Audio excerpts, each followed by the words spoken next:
একটি দিন এক সমান সমান বাবা। তাহলে কিয়ামতের দিকে লক্ষ্য করলে দুনিয়ার বুকে আমরা 50,000 বছর তো দূরের কথা, আমরা 100 বছর এখন কেউ বাঁচি না, হয়তো আমরা গড়ে 50 বছর বেঁচে থাকি। হে বাবা, তাহলে আমাদের সময় পৃথিবীতে কতটুকু নিয়ে এসেছি, আর কিয়ামতের ময়দানে আমাদেরকে কতদিন ধরে আযাব সহ্য করতে হবে। যদি আমরা ঈমান না নিয়ে মৃত্যুবরণ করতে পারি, ইন্তেকালের পর আমাদেরকে হাসরের ময়দানে কতই না কষ্ট করতে হবে। বন্ধুরে আমার, তাই আমি আপনাদেরকে বলতে চাই, মৃত্যু মানে সব শেষ হয়ে যাওয়া নয়।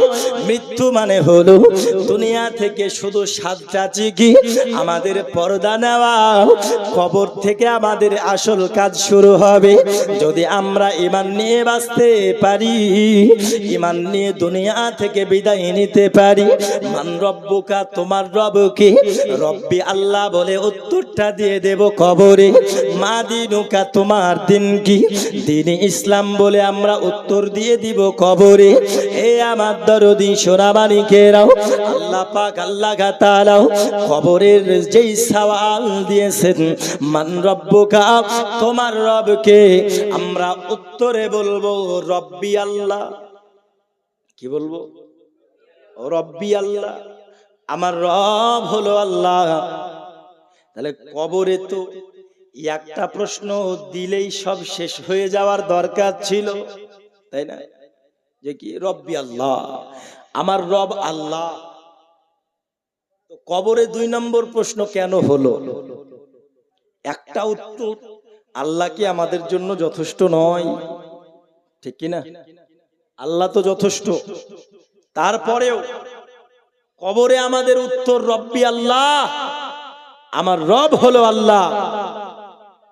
তাহলে প্রথম প্রশ্নের উত্তর দেওয়ার পরেই আমাদেরকে কবরের বেড়া পার হয়ে যাওয়ার দরকার ছিল। 2 নম্বর প্রশ্নের তো কোনো দরকার ছিল না, তাই না? কিন্তু না, কেন দরকার হলো? এখন কি ঘটছে, সামনে কি ঘটবে, পিছনে কি ঘটেছে, এই সমস্ত কিছুর খবর রাখেন কে? জোরে বলুন কে? ভবিষ্যতের খবর রাখেন কে? অতীতের খবর রাখেন কে? সমস্ত কিছুর খবর রাখেন কে? আল্লাহ পাক আল্লাহ তাআলা জানতেছে, আমি আল্লাহ, আমাকে পৃথিবীর জমিনে অনেক মানুষ মানবে, কিন্তু তারা ইসলামের মধ্যে থাকবে না। আজকে দেখুন বাবা, আল্লাহকে মানছে, কিন্তু অনেক মানুষ আছে যারা মুসলমান, ইসলামের মধ্যে নয়। অনেক ব্যক্তি অনেক রকম ধর্ম পালন করতেছে। তাই আবার আল্লাহ পাক আল্লাহ তাআলা 2 নাম্বার প্রশ্ন দিয়ে দিলেন, মা দিনুকা, তোমার দিন কি? প্রথম প্রশ্ন রব্বি আল্লাহ, আমার রব হলো আল্লাহ। দ্বিতীয় প্রশ্ন মা দিনুকা, তোমার দিন কি? তখন আমরা উত্তরে বলবো দ্বীন-ই ইসলাম। কি বলবো? দ্বীন-ই ইসলাম, আমার ধর্ম, আমার দিন হলো ইসলাম। বাবাজি সোনামানি, দিন হলো ইসলাম। তাহলে প্রথম প্রশ্ন আল্লাহ শুধু ইনাফ করে দেয়নি, যথেষ্ট করে দেয়নি। কেন? কারণ আল্লাহ জানছেন যে আমি আল্লাহ, আমাকে মানার পরেও পৃথিবীতে এমন মানুষ থাকবে যারা আমাকে মানবে, আল্লাহকে স্বীকার করবে, কিন্তু তবুও তারা ইসলামের অন্তর্ভুক্ত থাকবে না। এমন ধর্ম পৃথিবীতে আল্লাহকে মানার পরেও ইসলামের মধ্যে নাই, এমন আছে না নাই? জোরে বলুন, আছে না নাই? অনেক আছে। তাই এখানে এটাও পরিষ্কার হতে হবে, তাকে জান্নাতি হওয়ার জন্য, তাকে ইমানদার হওয়ার জন্য এটাও তাকে পরিষ্কার হতে হবে যে আল্লাহকে মানার পরেও তাকে ইসলামের মধ্যে থাকতে হবে। হবে না?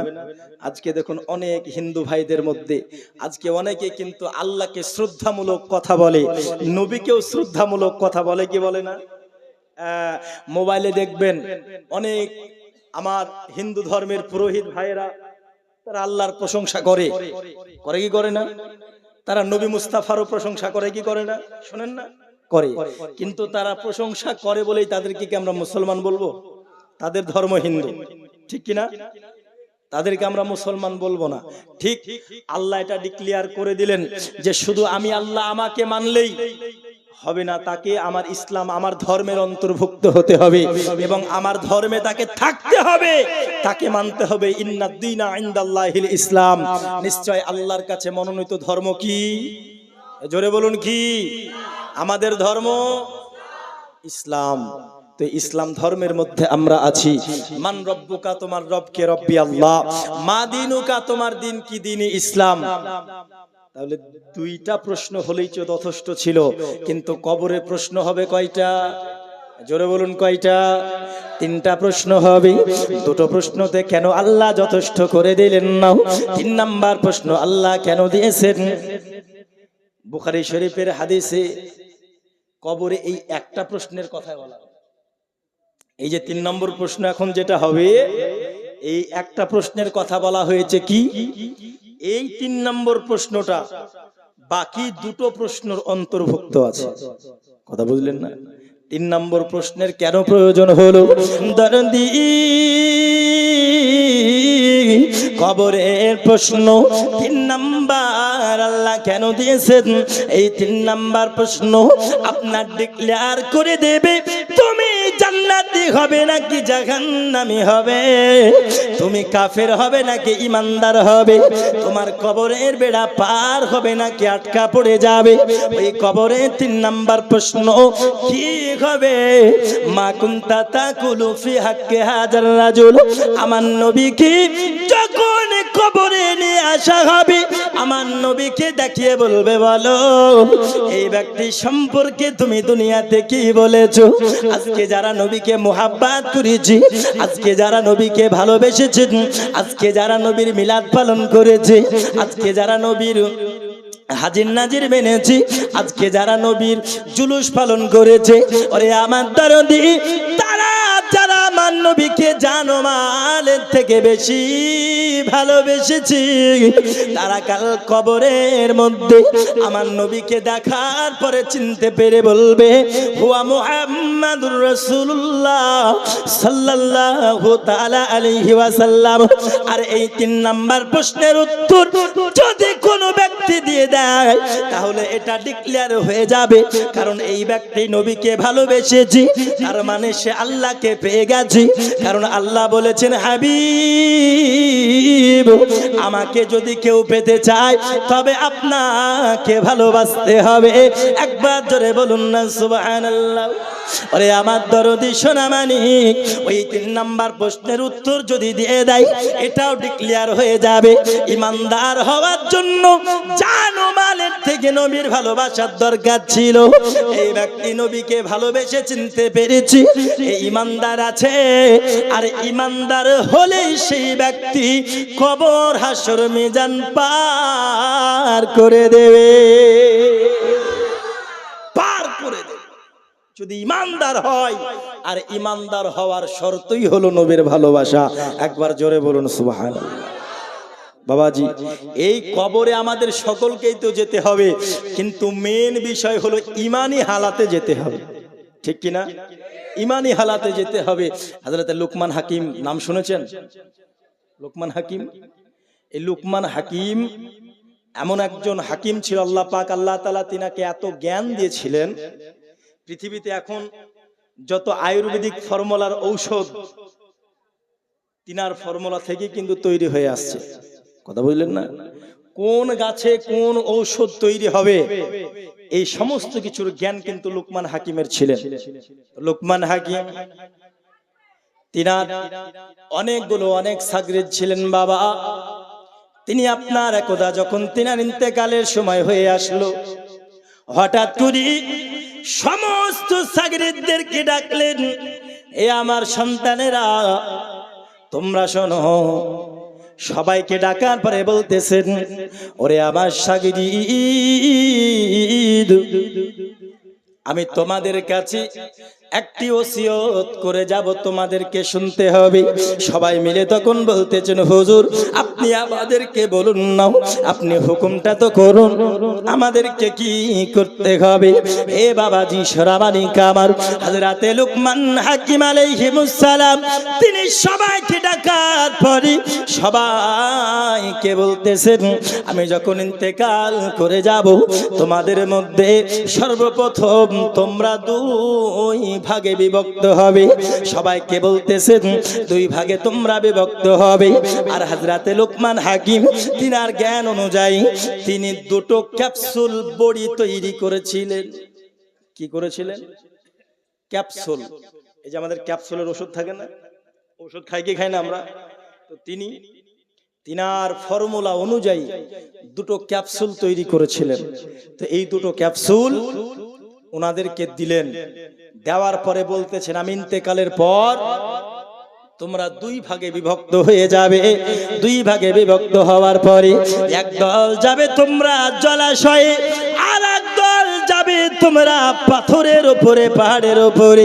এবং যাওয়ার পরে একদল একটি ক্যাপসুল নিয়ে যাবে, আর একদল আর একটি ক্যাপসুল নিয়ে যাবে। ওরে আমার সন্তানেরা, তোমরা নিয়ে যাওয়ার পরে একদল তোমরা জলাশয়ের উপরে রাখবে, আর একদল একটি পাথরের উপরে রাখবে। তারপরে দেখবে কি ঘটে। আর তোমরা যেই বিষয়টা ঘটবে তোমরা একত্রিত হওয়ার পরে ডিসকাস করে শিক্ষা নেবে। এমনটা বলার পরে হযরতে লুকমান হাকিম আলাইহিস সালাম তিনি যেন ইন্তেকাল করে যায়। আরে আমার গিরিনগরের হে আমার যুবক সোনামানিকেরা, হযরতে লুকমান হাকিম তিনি আপনার যেন এইবার তিনি লুকমান হাকিম ইন্তেকাল করার পরে ছাত্রীদেরা দুই ভাগে বিভক্ত হয়ে গেল। দুই ভাগে বিভক্ত হওয়ার পরে একদল চলে গেল জলাশয়ে, আর একদল চলে গেল পাহাড়ের উপরে।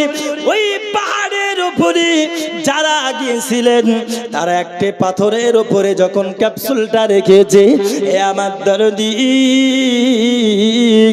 ওই পাথরের উপরে যখন ওই ক্যাপসুলটা রেখেছে, সঙ্গে সঙ্গে ওই পাথরটা আস্তে আস্তে বরফে পরিণত হয়ে গেল। আর পরিশেষে ওই বরফ পাথর থেকে বরফ, আর বরফ থেকে যেন পানিতে পরিণত হয়ে যায়। ওরে আমার দরদি এইরকম পাওয়ার দেখার পরে সমস্ত ছাত্রীদেরা অবাক হয়ে গেল।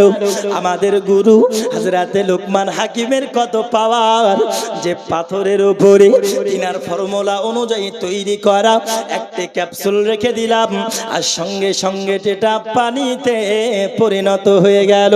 কিন্তু শুধু তাই নয় বাবা, আর একদল গিয়েছিলেন জলাশয়ের দিকে, আর তিনারা একটি জায়গাতে যেন পানি রাখা রয়েছে, ওই পানির উপরে তিনারা ওই ক্যাপসুলটা রেখেছে।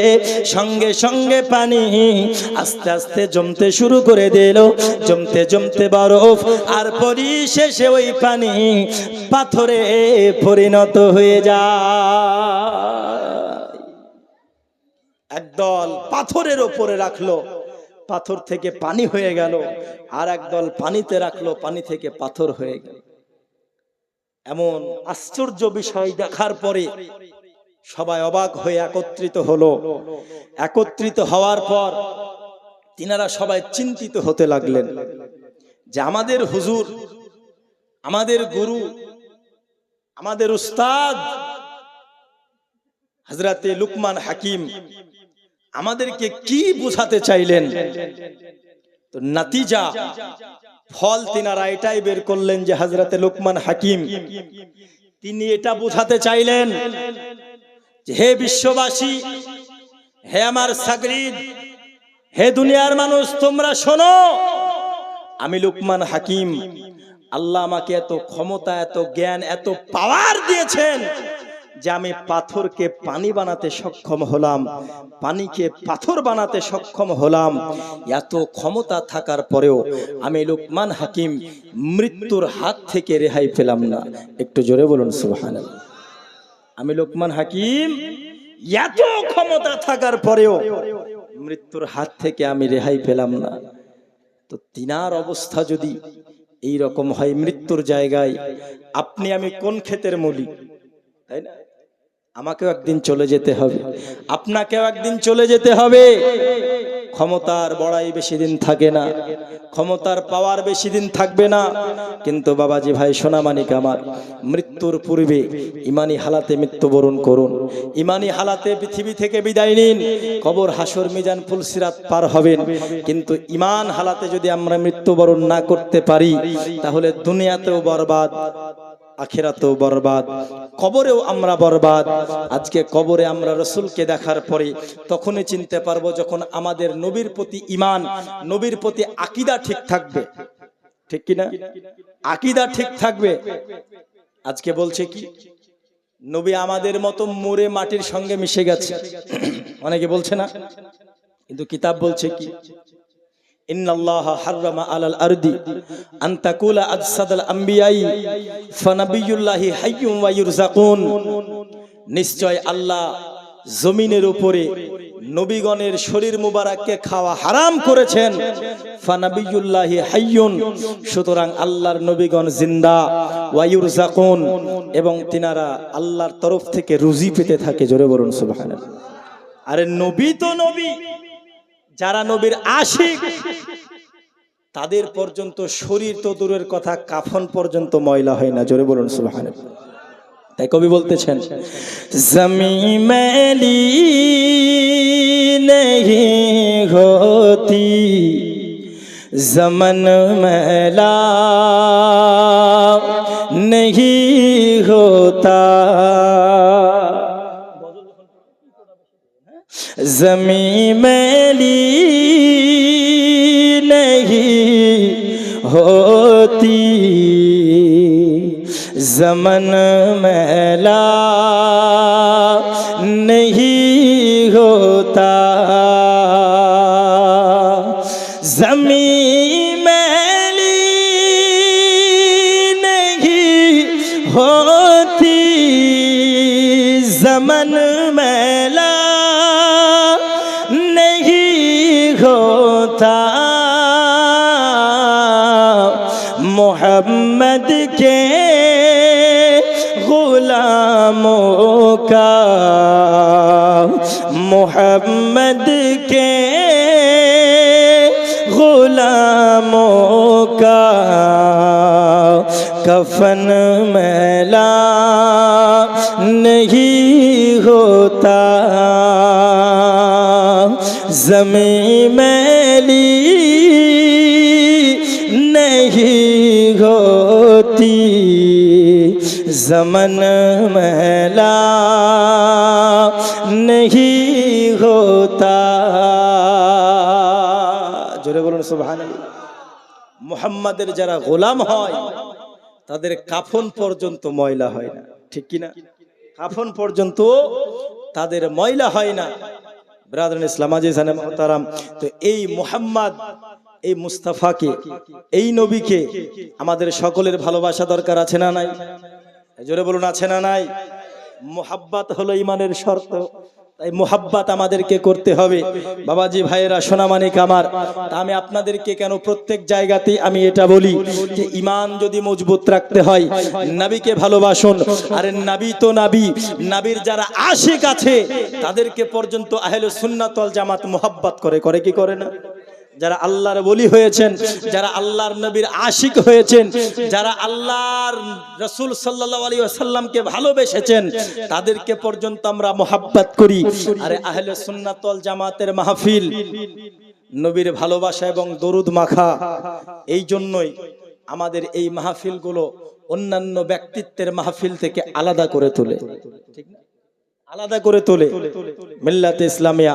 একবার মুহাব্বতে দরুদ আল্লাহুম্মা সাল্লি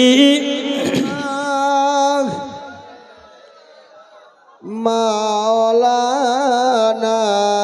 মুহাম্মদ ওয়া আলা আলি সাইয়্যিদিনা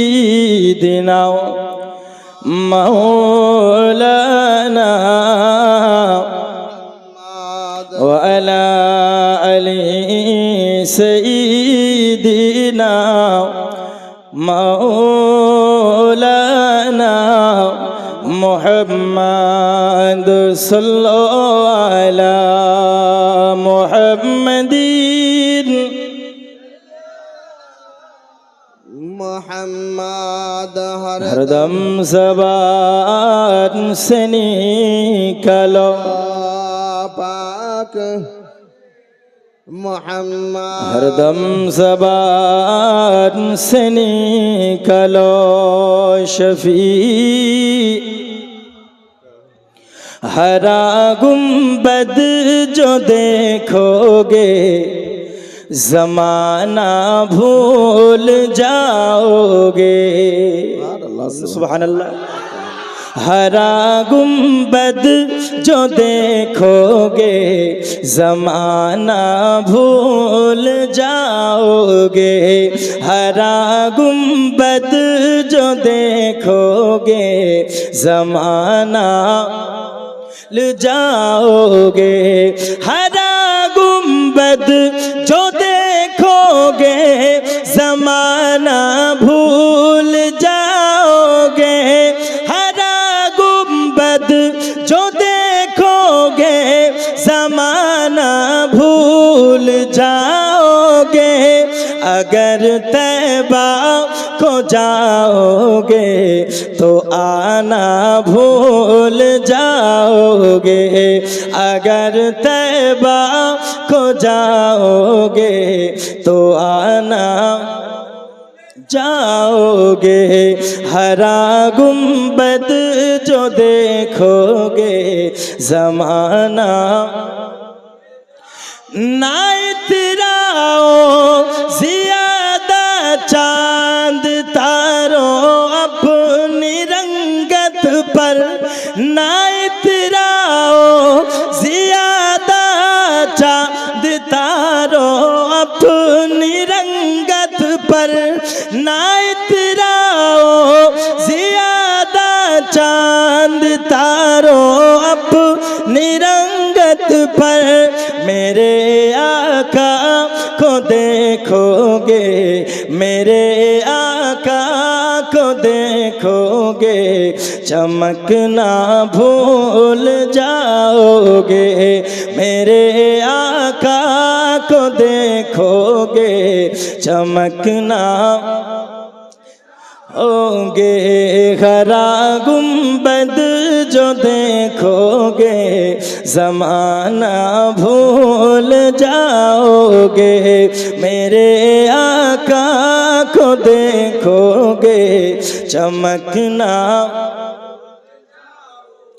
अगर तुम गौर से मेरे नबी की नात सुन लोगे। अगर तुम गौर से मेरे नबी की नात सुन लोगे। अगर तुम गौर से मेरे नबी की नात सुन लोगे। मेरा दावा है तुम गाना बजाना भूल जाओगे। मेरा बजाना भूल जाओगे। हरा गुंबद जो देखोगे ज़माना भूल जाओगे। मेरे आका को देखोगे चमकना भूल जाओगे। বাজে আমার ভালো করে বুঝুন বাবা, আমার নবীর চেহারা এত মিষ্টি এত সুন্দর ছিল বাবা, যেই দেখেছেন সেই তো মোহাব্বতে পড়েছে। হে বাবাজি সোনাবানি কামারু, আজকে যারা বলে নবী আবার মতো, যারা বলে নবী আবার মতো মোরে মাটির সঙ্গে মিশে গেছে, না বাবা নাও, কখনো এইরকম আকীদা নিজের মধ্যে রাখবেন না। যদি এইরকম আকীদা আমাদের মধ্যে থাকে, ইমানদার ইমানদারিনী হওয়া যাবে না। ওরে আমার দরদি নবীকে নূর নবী মেনে, নবীকে হাজির ও নাজির নবী মেনে, নবীকে আমার গায়েবের সংবাদদাতা নবী মেনে, নবীকে আমার নুরুন আলা নবী মেনে আমরা যদি ইমানদারিনী হতে পারি, ওই নবীকে মোহাব্বত করতে পারি, হাসর মিজান ফুলসিরাতে আমরা নবীর সাথে দেখা করতে পাবো। কারণ আমার নবীজি কাল হাসরের মাঠে মাহাসরের প্রান্তরে যখন হাউজে কাউসারে উপস্থিত থাকবেন, আমার নবীকে যারা ভালোবেসেছে তাদেরকে আমার নবী যেন হাউজে কাউসার পান করাবে। এ বাবাজি সোনাবানি কাবার, শুধু তাই নয়, কালকে আমার নবীকে যারা দুনিয়াতে ভালোবেসেছেন, কালকে দুনিয়ার হাসরের ময়দানে মাহাসরের প্রান্তরে মিজানে আমার নবীকে তারা পাবে। ওরে আমার দরদি, ওই ফুলসিরাতের জায়গাতে নবীর আশিক যারা হবে তারা আমার নবীকে পাবে। হে বাবা, তাই বলে ওই নবীকে ভালোবাসুন। কেন ভালোবাসবেন না বাবা? যেই নবী যে আমরা উম্মাতকে কতই না মোহাব্বত করেছে, আমরা হতভাগা উম্মাত, আমাদের জন্য নবী কতই না কেঁদেছে। ওরে আমার দরদি, আমার আপনার নবী দুনিয়াতে আসার পরে উম্মতি উম্মতি বলে কান্না করে যান। আম্মা জান আমিনা রাদিয়াল্লাহু তাআলা আনহা তিনি বলেছেন, আমি আমার নবীজি যখন দুনিয়া জমিনে এসেছেন, আমি আমিনা আমি যেন লক্ষ্য করে দেখতে পেলাম আমার নবী পাক সাল্লাল্লাহু তাআলা আলাইহি ওয়াসাল্লাম আমার আসমানের দিকে যেন জবানটা উঁচু করে রেখেছে, আর ঠোঁট মোবারকটি দুটি যেন নড়তেছে। আমি আমিনা আমি লক্ষ্য করে দেখলাম আমার রাসূল সাল্লাল্লাহু তাআলা আলাইহি ওয়াসাল্লামের ঠোঁট মোবারক দিয়ে যেন ইয়া রাব্বি হাবলি উম্মতি বলে নবী আমার কথা বলতেছে। আল্লাহর কাছে বলে, আল্লাহ গো, তুমি আমার উম্মতকে আমার হাওয়ালায় করে দাও। আমার নবীজি উম্মতি উম্মতি বলে কান্না করেছেন। হে বাবাজি সোনাবানি কামার, ওই নবীকে কেন মোহাব্বত করব না, যেই নবীজি আমাদেরকে মোহাব্বত করে সারা জিন্দেগি আমরা হতভাগা উম্মতের জন্য কান্না করেছে।